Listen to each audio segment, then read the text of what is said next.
qu'on s'aperçoit, c'est que les OGM en fait poussent un modèle agricole intensif, donc de monoculture très fortement lié à l'utilisation de pétrole et de gaz pour faire les engrais, pour la machinerie, bien sûr faire les pesticides. Et comme on l'a vu dans le mythe numéro 1, comme la grande majorité des OGM sont faits pour résister à un herbicide au début, donc le fameux Roundup, mais maintenant à plusieurs herbicides, parce que le modèle nous entraîne vers des cercles vicieux où à force d'utiliser tout le temps le même herbicide, aussi dans les mêmes types de cultures, donc maïs et soya au Québec, qu'est-ce qu'on voit apparaître? C'est ce qu'on appelle les mauvaises herbes résistantes.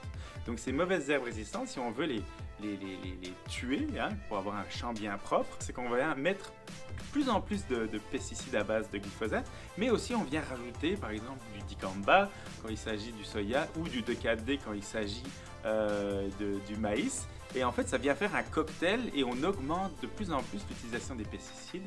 Et c'est pour ça qu'au Québec, en fait, une des grosses raisons qu'on n'a pas réussi, malheureusement, de diminuer l'utilisation des pesticides, malgré les efforts annoncés de la part de l'industrie et du gouvernement. Si on ne sort pas de ce modèle-là, on est dans un modèle qui est très fortement dépendant du pétrole, du gaz, mais aussi qui est très fort dépendant des pesticides. Donc, bien sûr, tous les impacts sur les sols, sur l'eau, les ruissellements, sur la santé humaine, sur la santé des agriculteurs, surtout qui sont les premières victimes de ce modèle agricole.